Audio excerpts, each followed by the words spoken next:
and welcome to the Giving Voice to Depression podcast, brought to you by Recovery.com. Each week we profile a guest who shares intimate details of their mental health journey. They share because they understand that when people don't talk about their depression or other mental health conditions, those of us who struggle with them can feel like we're the only ones, that there's something wrong with us, instead of understanding that we have a common and treatable illness. I'm Terry, the creator and co-host of this podcast. And I'm Dr. Anita Sands, a licensed clinical psychologist with more than 25 years in clinical practice. I know from both personal and professional experience how significantly mental health and other disorders can impact not just our lives, but those around us as well. By speaking openly and with the wisdom of lived experience, we help normalize conversations that are often avoided due to shame or stigma. Our episodes are honest and real, and we keep them hopeful because there truly is hope, despite what depression tells you. This podcast is brought to you by Recovery.com, whose mission is to help each person find the best path to recovery through a comprehensive, helpful network of treatment providers for both mental health and addiction treatment worldwide. Hello, Anita. Hi, Terry. If you look up the risk factors for depression on a site like Mayo Clinic's, for example, you'll find a list that includes certain personality traits, such as low self-esteem and being too dependent, blood relatives with a history of depression, bipolar disorder, alcoholism, or suicide, serious or chronic illness, and traumatic or stressful events. And when our guests share about those events, their traumas, their stories are often told quietly, sometimes hesitantly, because big T traumas are really hard to talk about. They're messy, often intensely personal, and there can be fear of how they're going to be received when exposed. But this is different. This week's guest tells her story with such vivid detail that it sounds like she's describing harrowing scenes from a movie that would make your heart pump fast while watching it. And maybe that's because it centers around a natural disaster, so there's less stigma, shame, or risk of retribution in sharing the details. But the impact is similar and long-term, and requires hard work to get past. Please take this as a heads up that if you have lived through a natural disaster trauma, this episode could be a trigger for you. It may also be helpful, though, to know that you're not the only one who is surviving something like this. So please listen as Tara Pyfrom gives her voice to depression.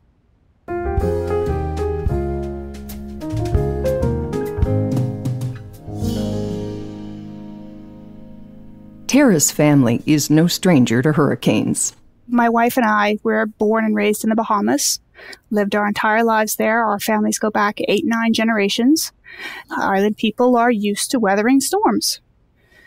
But we've never experienced a storm where we felt that we were in danger, where there was fear for our lives.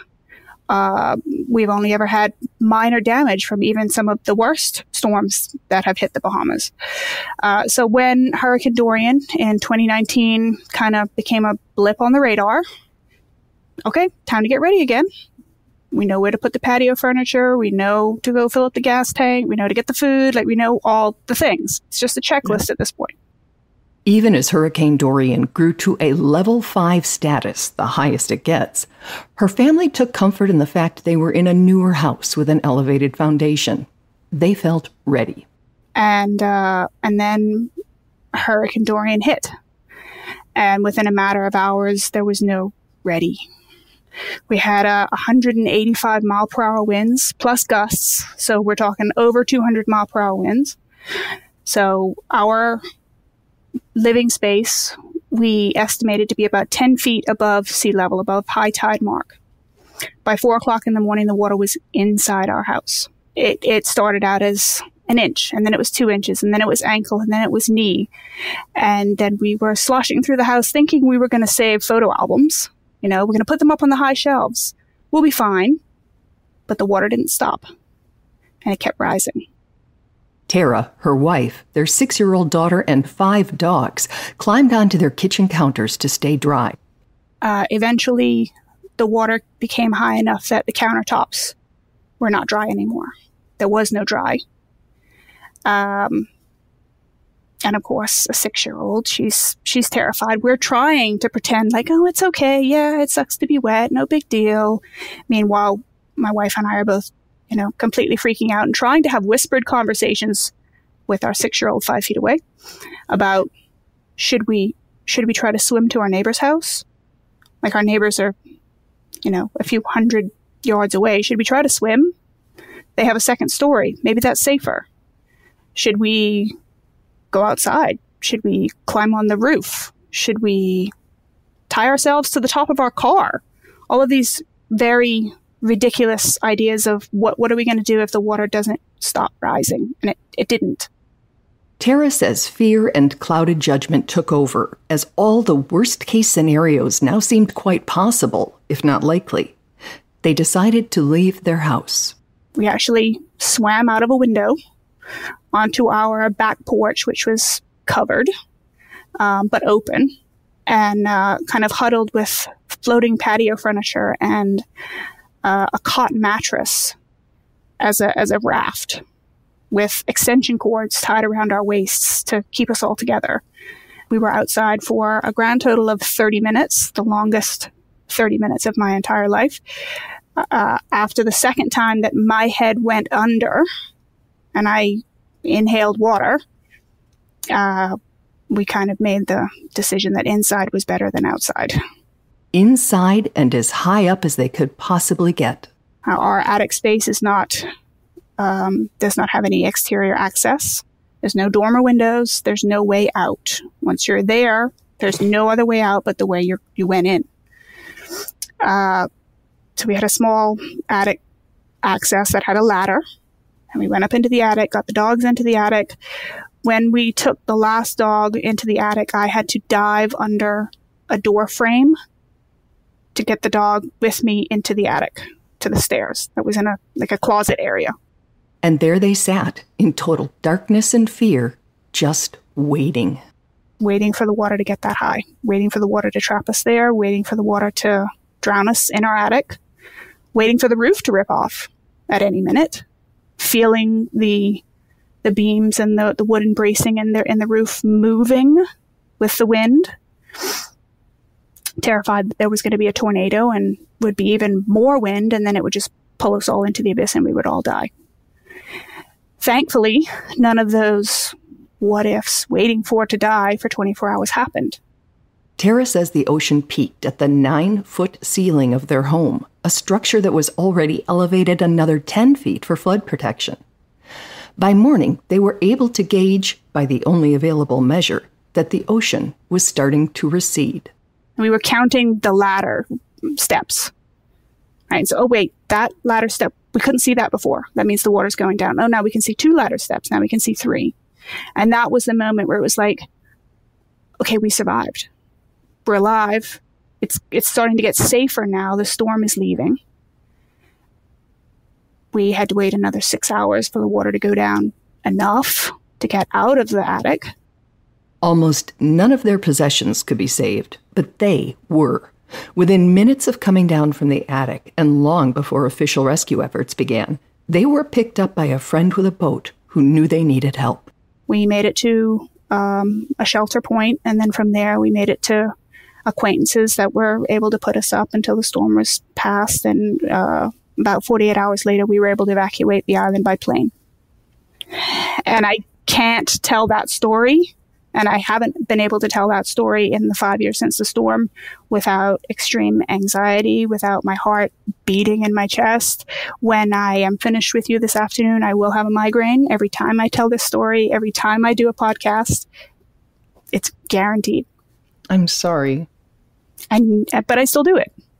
Yeah. Voluntarily. So you go through a trauma like that.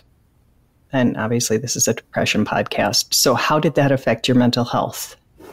So PTSD almost right away. We evacuated the Bahamas. We went to Florida. We had a place to stay there. So we, were temporarily stable. But United States immigration is not terribly helpful for folks that are not U.S. citizens. So our time in the United States was limited. We were not prepared to go back to the war zone that was the Bahamas at the time. So with 3 weeks of planning, we threw our hands up and said, right, we're going to move to another country that we've never lived in before. All while PTSD, not sleeping well, excessive overwhelm,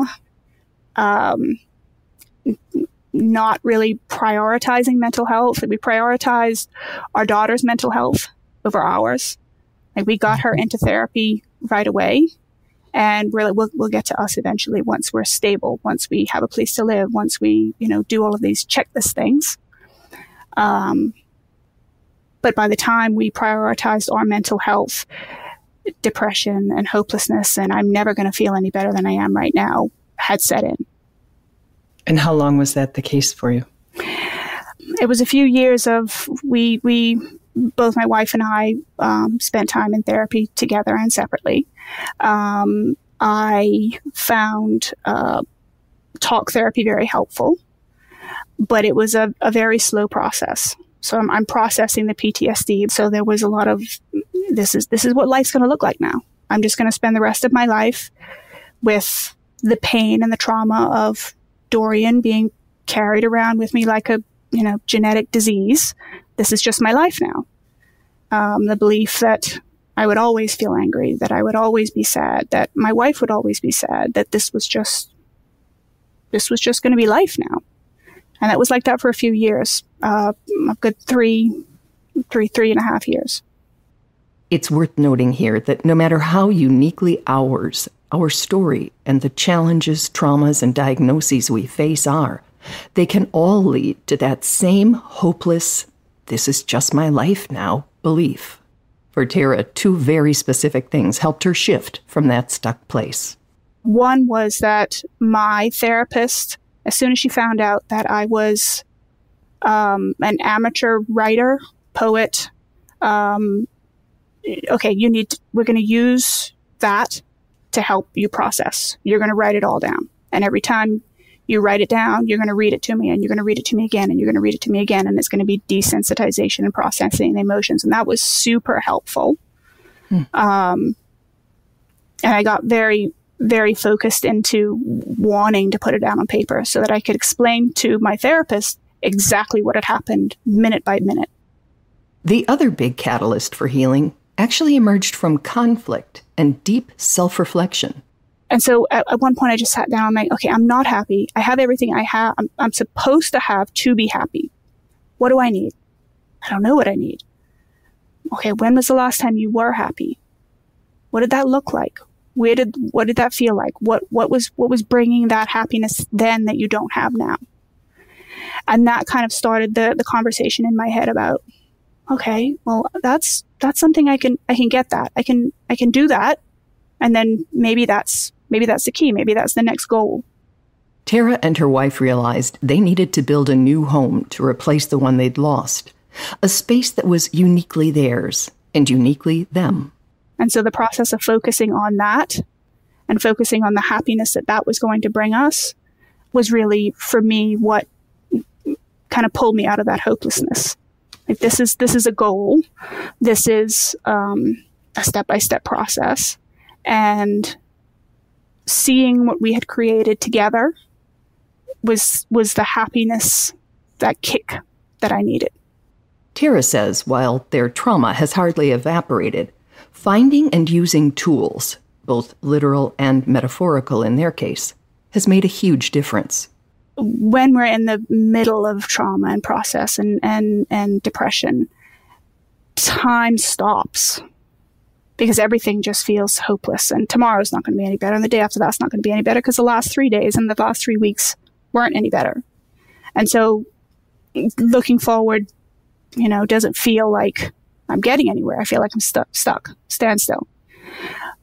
But then when you look back at the amount of time that you've processed and where you were 3 weeks ago and where you were 3 months ago, well, yeah, I am a little bit better. And so time's a funny thing, and time has been a funny thing for me over the last 5 years. But really, it's really been about take the time to do the things that will help you get better, and maybe focusing on the future, but also really looking at where you've come from the past. When we're in it, we think we'll never get out. So how did you keep, like, if I do this, if I keep taking these steps forward, if I continue with therapy, if I write, if I build, I will get somewhere better. Where'd you pull that from when I know that depression's saying, throw your hands up, it's over. You're stuck, it's over, you know? But for me, what I could control was, what am I going to do today? What am I going to do tomorrow? These are the steps. And just this belief that there has to be something better. This can't be it. There has to be something better. And if I just keep doing today and tomorrow and the next day, I'm going to get there. I don't know when I'm going to get there. There were lots of times where I thought that next step that I was moving towards was going to be the step. That's going to be the one that's going to make me feel better. That's going to be the one that's going to make me feel stable and less hopeless and more excited about life. And so I kind of tricked myself into believing that every step was the next step. And then I get there and it wasn't the step. Okay, well, what am I going to do now? Okay, the next step's going to be this step. And so it was just keep moving forward. Do you consider yourself happy now? I do. I do. Glad. I can't say that there aren't days when the darkness kind of tries to creep in again. If I, try and sit too deeply in some of the emotions that are still there, it's not good for me. And I know it isn't. And I try to avoid sitting too deeply with it too much. But yes, I can, 5 years later, I'm back to happy. I'm different than I was before the storm. But happy.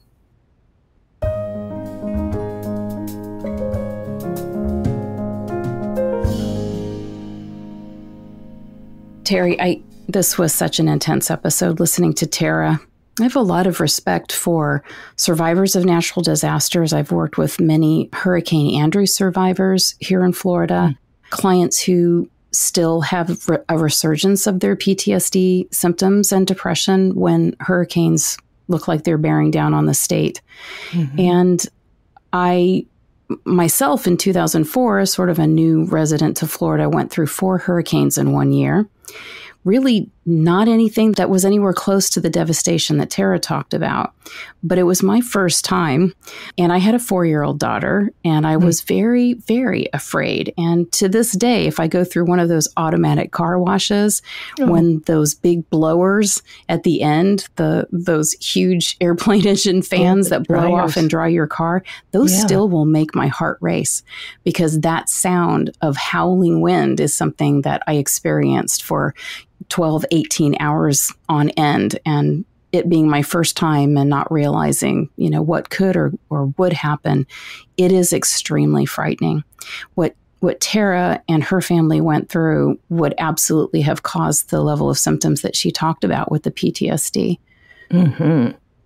And Tara tells her story in spite of the fact that she says it gives her a migraine to do so, because A, she wants some good to come from her family's trauma, and B, she really wants people to understand that even from terrifying events, it is possible to find the strength, to find ways out. And she is an example of that out involving and including true happiness. Mm-hmm. And it was also something that reminded me of the episode we did a little while back, where there was that poetry quote that you have to move the pain that's inside of you out of your body. Yes. And she embodied that when she was working with her therapist in terms of her writing and poetry. But art and dance and movement and singing and creating, and what Tara also did, building, moving the pain out of your body so that it doesn't just live there, is so powerful, is so therapeutic. And so many of the recommendations for how to successfully treat PTSD now do involve movement, the emphasis on moving your body in safe ways, moving that trauma outside of yourself in safe ways. Well, she moved it out in words, and she described her journal pages that she was writing for therapy as shaky, but she has actually converted that information and the details of it into a book, which when we spoke, she had just sent off to her publisher. So she's trying to get her message and story out to an even wider audience. That's really going to be very helpful, I think. You know, Tara lived with really, really troubling and in some ways kind of disabling symptoms for years before she was able to successfully find those roots to moving that pain and that trauma outside of herself. And it's just important, I think, for people to know that you don't get over something like this quickly. You don't get over depression really quickly. You don't get over PTSD quickly, and you're not failing and you're not doing anything wrong. It could be years that you're living with those feelings, those thoughts, those symptoms. It doesn't mean you're not getting better. It doesn't mean that things aren't going to be different someday, and you're not doing anything wrong, that it's taking so much time. Yeah, I really liked how she said just kept taking the next step. She just kept doing the next thing, even when it was like, oh, that wasn't the step, capital D, capital S. But looking back, it was like, oh, I am in a little different place than I was. And, and any forward motion is forward motion. Right. Even when you sometimes can't register that it is forward motion until more time has passed. Yeah. So thank you. Thank you, Anita. And thank you very much, Tara. I hope that when people hear your story, that they understand that, wow, people survive all kinds of really terrifying things.